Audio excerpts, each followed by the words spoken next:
तो नमस्कार बच्चों, मैं फिर से उपस्थित हुआ हूँ आपके इस यूट्यूब चैनल में।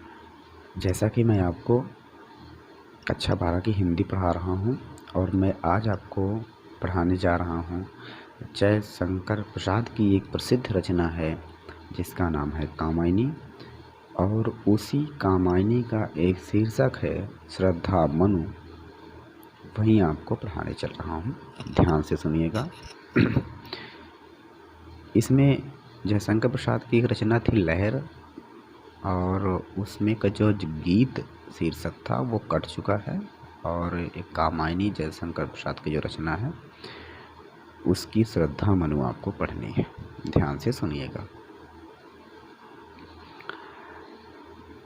गांधार देश की राजकुमारी श्रद्धा है जो अपनी साथियों के साथ में यहाँ भ्रमण करने के लिए आई हुई है। तो वहाँ पर वो मनु को अचानक तपस्या करते हुए देखती हैं। हिमालय प्रदेश में मनु को तपस्या करते हुए देख रही हैं, और जैसे ही वो उनको देखती हैं तो उनकी उत्सुकता बढ़ जाती है कि मैं उनके पास जाऊं और उनसे पूछूं। तो श्रद्धा मनु के पास जाती है। वो सोच रही है कितने निर्जन स्थान पर जहाँ कोई आता जाता ना हो, आखिर ये ऐसा कौन सा व्यक्ति है जो तपस्या कर रहा है। तो उनसे यही सवाल करती हैं, कौन तुम, कौन हो तुम, आखिर तुम कौन हो। संस्कृत जल निधि नीर, जल निधि नीर माने होता है सागर।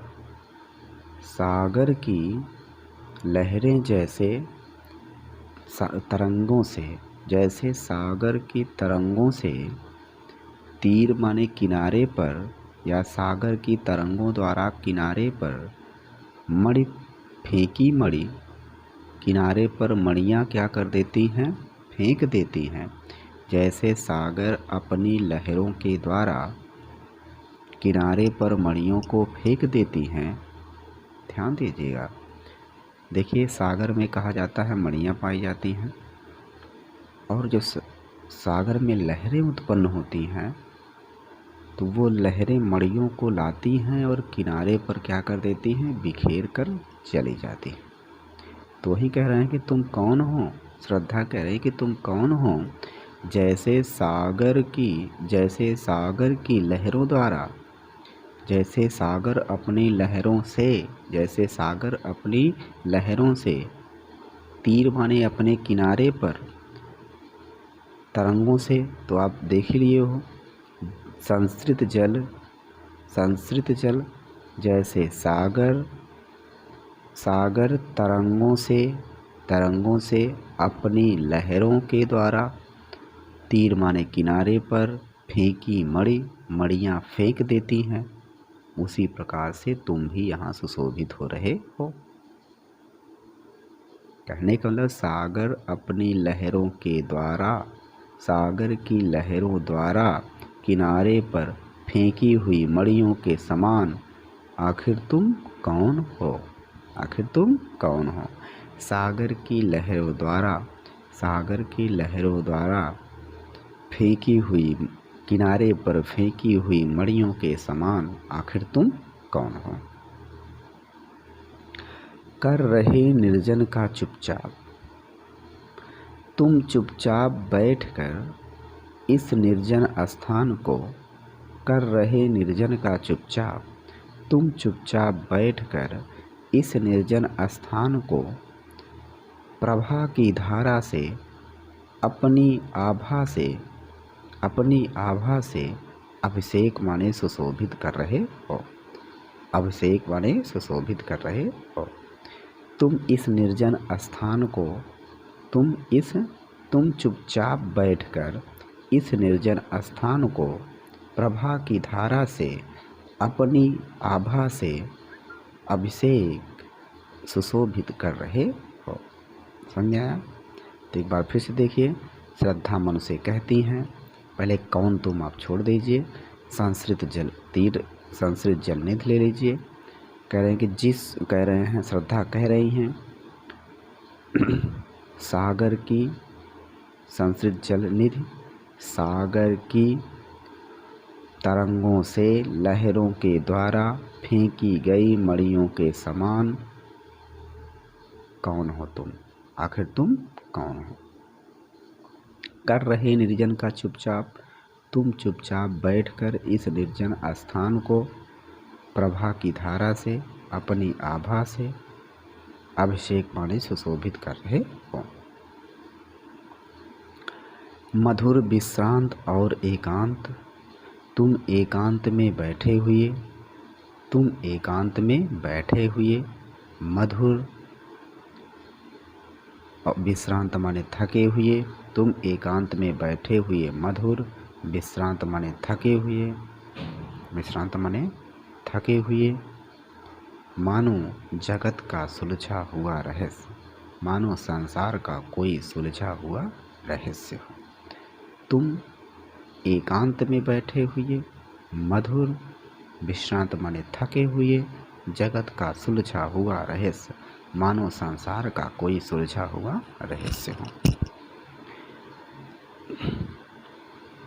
एक करुणामय सुंदर मौन, कह रहे कि तुम्हारा सुंदर और मौन रूप, तुम्हारा सुंदर और मौन रूप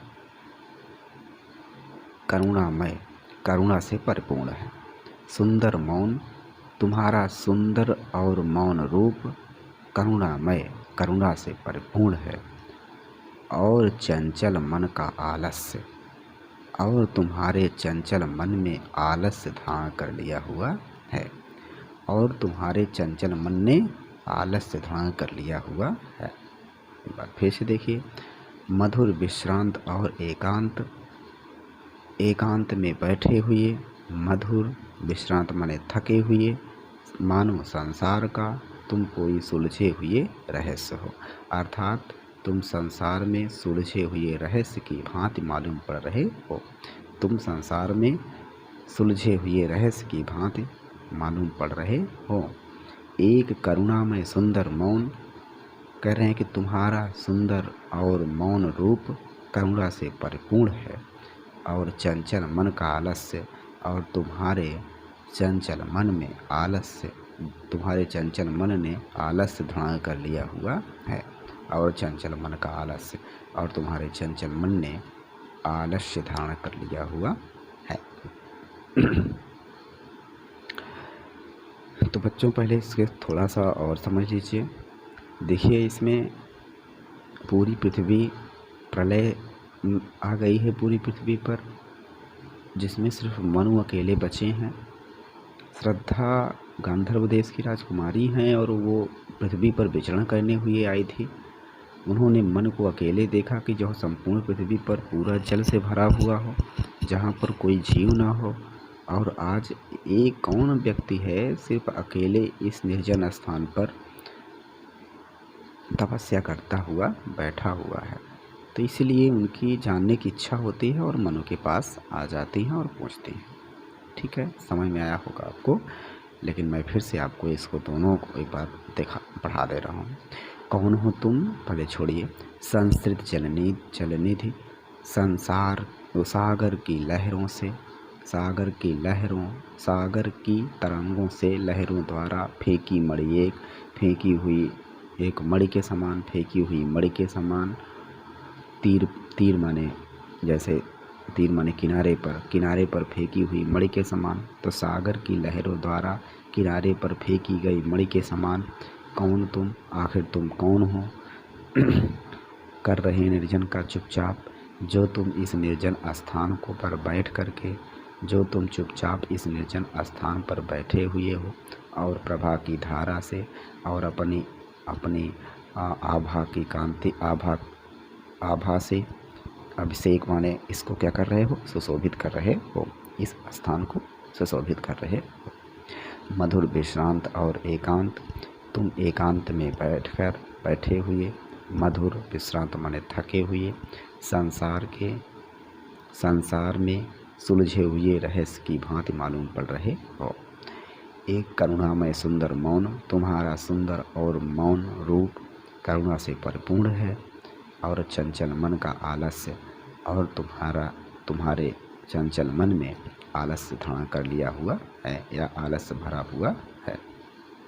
तो नमस्ते बच्चों, अब ये मैं चैप्टर नहीं, ये वीडियो यहीं पर समाप्त करता हूँ। अगला वीडियो में थोड़ी देर में लेकर उपस्थित हो रहा हूँ। तब तक के लिए धन्यवाद।